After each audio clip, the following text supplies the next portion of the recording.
से कुछ देर पहले सुप्रीम कोर्ट के 3 जज साहिबान पर मुश्तमिल बेंच ने यह फैसला दिया है कि फुल कोर्ट की इस्तदा को मुस्तरद किया जाता है। और उसके बाद फिर हमने देखा कि मरीम नवाज साहिबा का एक बड़ा सख्त ट्वीट आया, वो आपसे शेयर करता हूँ। लेकिन अभी थोड़ी देर पहले आप लाइव देख रहे थे इरफान कादिर साहब जो डेप्यूटी स्पीकर पंजाब असम्बली है दोस्त मज़ारी, उनको रिप्रेजेंट कर रहे थे और उन्होंने कहा कि ये चीज़ पार्लियामेंट को भी देखनी चाहिए कि वो रातों रात कानून साजी कर सकते हैं जिससे चीफ जस्टिस साहब अपनी मर्ज़ी के बेंच नहीं बना सकते। जो सिचुएशन है वो थोड़ी केओस की तरफ जाती हुई लग रही है हमें। तो फुल कोर्ट की जो इस्तदा थी वो मुस्तरद कर दी गई है और 3 जज साहिबान ने कहा है कि यही बेंच प्रोसीड करेगा इस केस के हवाले से। अब मरीम नवाज साहिबा का जो ट्वीट है वो मैं आपसे शेयर करता हूँ। वो कहती हैं जब फैसले आईन व कानून और इंसाफ के मुताबिक ना हो तो फुल कोर्ट से ख़तरा रहता है, क्योंकि ईमानदार जजेस के शामिल होने से फैसले की खामियां मंजर आम पर आ जाती हैं और लोग जान जाते हैं कि फ़ैसला आईन व कानून नहीं ज़ाती पसंद और नापसंद की बुनियाद पर किया गया। मगर अब कुछ भी कर लें लोग तो जान गए। फिर एक और ट्वीट उन्होंने किया जिसमें उन्होंने कहा कि मुझे कम से कम यकीन था फुल कोर्ट नहीं बनेगा और इंसाफ नहीं मिलेगा और यही मैं कौम को बताना चाहती थी। बड़े सख्त अल्फाज का इस्तेमाल उन्होंने किया। और उससे पहले आज सुबह जो प्रेस कॉन्फ्रेंस हुई थी PDM की तरफ से जिसमें तमाम सियासी जमातों की लीडरशिप शामिल थी, वहाँ पर मरीम नवाज ने क्या कहा था। इमरान खान साहब जब बतौर पार्टी सदर या चेयरमैन हुक्म देते हैं तो वो मोतबर ठहरे। चौधरी शुजात साहब की दफा पार्लिमानी पार्टी मोतबर हो जाती। देखिए तराजू तो ठीक कर लें, तराजू ठीक होगा तो पाकिस्तान अपने आप ठीक हो जाए। फिर इसी प्रेस कॉन्फ्रेंस में उन्होंने कुछ मैच फिक्सिंग और बेंच फिक्सिंग का कंपैरिजन ड्रॉ करते हुए क्या कहा, ये भी सुनने। मुल्क टर्बुलेंस का शिकार है। ऐसा मुल्क वो हिला कि अब संभलने में नहीं आ रहा। JITs बनी, व्हाट्सएप कॉल्स पे वो JIT बनी, मॉनिटरिंग जज लगाया गया, पाकिस्तान की तारीख का पहला वाक़या। और वो मॉनिटरिंग जज जो तब लगाया था वो आज भी मॉनिटरिंग जज लगा हुआ है। वो ताहयात मॉनिटरिंग जज वो उस मुकदमे के लिए लगाया था, लेकिन लगता है कि वो ताहयात मॉनिटरिंग जज लग गए हमारे ऊपर। हर मुकदमे में जो हमारे खिलाफ होता है उसमें वो शामिल होते हैं। 1 या 2 जजेस जो हमेशा से एंटी PMLN रहे हैं, बार बार इस्टेब्लिश हुए हैं, उन्हीं को उस बेंच में बिठा दिया जाता है। तो जिस तरह मैच फिक्सिंग एक जुर्म है, इस तरह बेंच फिक्सिंग भी एक जुर्म है। फिर retired chief justice of Pakistan Asif Saeed Khosa के हवाले से गुफ्तगू करते हुए जब पैनामा केस में उन्होंने जजमेंट ऑथर की थी, मरीम नवाज ने क्या कहा, सुने। क्या क्या इल्काबाद से सुप्रीम कोर्ट के जजेस ने, 5 जजेस ने हमें नहीं नवाजा। गॉडफादर, सिसिलियन माफिया, जिस अदालत में पैनामा का केस चल रहा था, उसी अदालत में उस बेंच पे बैठे हुए एक जज ने, जस्टिस खोसा ने, इमरान खान को कहा कि सड़कों पे क्या मारे मारे फिर रहे हो, मेरे पास लेके आओ पिटिशन, मैं सुनता हूँ। देयर बाय मीनिंग के नवाज शरीफ को निकालना चाहते हो, मैं तुम्हारी मदद करूँ, हम निकालते हैं। मॉनिटरिंग जज के हवाले से वफाकी वजीर दाखिला राना सनाउल्लाह ने भी यही लाइन टोकी।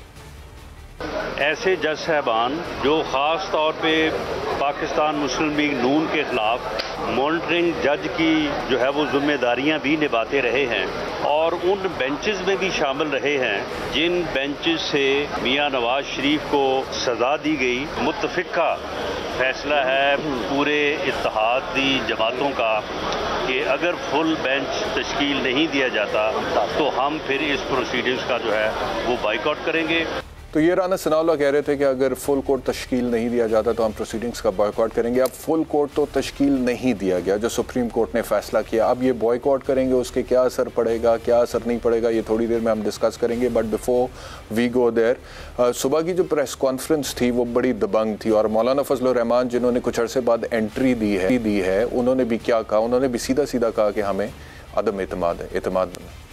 कौम को इस हद तक न पहुंचाए, कौम के इदारों के खिलाफ बगावत करने की तरह अदलिया पर उंगलियां उठ रही हैं। इस बेंच से हमें कोई इंसाफ की तवक्को नजर नहीं आ रही। और फिर पाकिस्तान पीपल्स पार्टी की तरफ से Bilawal Bhutto Zardari came up with the same stance. No ifs no buts, हमें फुल कोर्ट बेंच इसलिए चाहिए ताकि पाकिस्तान का आइन को, पाकिस्तान के इदारे को, पाकिस्तान का अदलिया को वो तहफ़्फ़ुज़ रहे कि जब इतने सारे जजेस बैठे होंगे तो पूरा कौम का एतमाद उन पे होगा और उनका जो भी फैसला होगा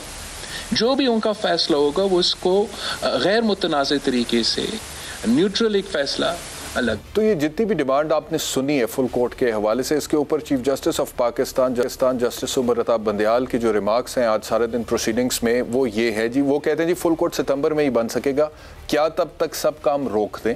फुल कोर्ट बनाने के लिए मजीद कानूनी वजाहत की ज़रूरत है। फुल कोर्ट बहुत संजीदा और पेचीदा मामलात के लिए बनाया जाता है, ये मामला पेचीदा नहीं है।